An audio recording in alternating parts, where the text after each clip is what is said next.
La façon de procéder de Warren Buffett lui permet également de savoir si l'entreprise en question possède l'avantage compétitif à long terme qui pourrait l'enrichir avec le temps. À la fin de notre conversation, j'ai demandé à David Clark s'il lui semblait possible d'élaborer un petit guide facile à utiliser pour lire les états financiers d'une entreprise en utilisant l'ensemble original d'outils que Warren Buffett avait développé pour découvrir ses affaires exceptionnellement profitables. J'avais en vue un livre direct et facile à comprendre qui apprendrait aux investisseurs à décrypter les états financiers et à rechercher le type même d'entreprise que Warren Buffett affectionne. Un livre qui non seulement rappellerait ce que sont un bilan et un compte de résultats, mais mettrait aussi l'accent sur ce que les investisseurs devraient y chercher si, comme Warren Buffett, ils souhaitent découvrir une entreprise qui possède un avantage compétitif à long terme. David Clark a tout de suite adoré l'idée, et 1 mois plus tard, nous étions en train de lire et relire les chapitres de l'ouvrage que vous avez maintenant en main, Warren Buffett et l'interprétation des états financiers.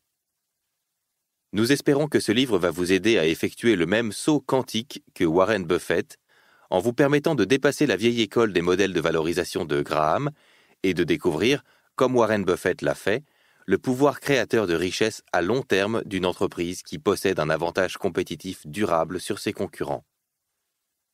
Chemin faisant, vous allez réduire les manipulations coûteuses qu'imposent les marchés boursiers et avoir l'opportunité de rejoindre les rangs croissants des investisseurs intelligents du monde entier qui deviennent formidablement prospères en marchant sur les traces d'un investisseur légendaire, passé maître dans son art.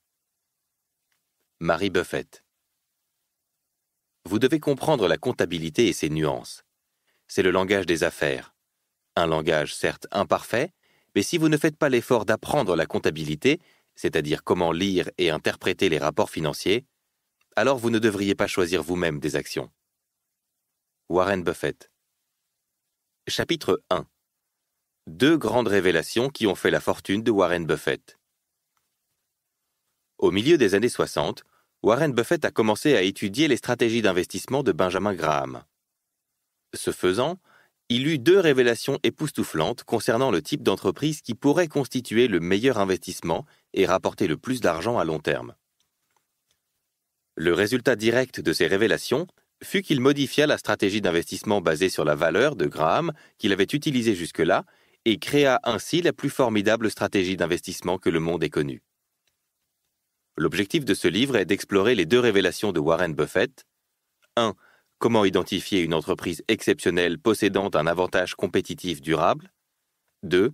Comment valoriser une entreprise possédant un avantage compétitif durable. Nous expliquerons comment la stratégie originale de Warren Buffett fonctionne et comment il utilise les rapports financiers pour la mettre en pratique, ce qui a fait de lui l'un des hommes les plus riches du monde. Chapitre 2. Le type d'entreprise que cherche Warren Buffett. Afin d'appréhender la première grande révélation de Warren Buffett, nous devons comprendre la nature de la bourse et de ses principaux intervenants. Les marchés financiers fournissent de nombreux services aux entreprises, mais ils ont aussi servi pendant les 200 dernières années de gigantesques casinos, où les joueurs, qu'on appelle là-bas des spéculateurs, placent des paris énormes sur la direction du cours des actions. Dans les premiers temps, certains de ces joueurs ont bâti de véritables fortunes et sont devenus célèbres. Ils devinrent les personnages hauts en couleur dont les gens adoraient lire les aventures dans la presse financière. À Wall Street, Big Diamond Jim Brady et Bernard Baruch font partie de ceux qui furent présentés au public comme les maîtres investisseurs de leur époque. Dans les temps modernes, les investisseurs institutionnels, les fonds communs de placement, les hedge funds et les sociétés d'investissement ont remplacé les spéculateurs de la belle époque. Les investisseurs institutionnels se présentent eux-mêmes comme des stock pickers, des sélectionneurs de titres de grand talent, mettant en avant leurs résultats annuels à la façon de slogans publicitaires destinés à un public avide de s'enrichir rapidement.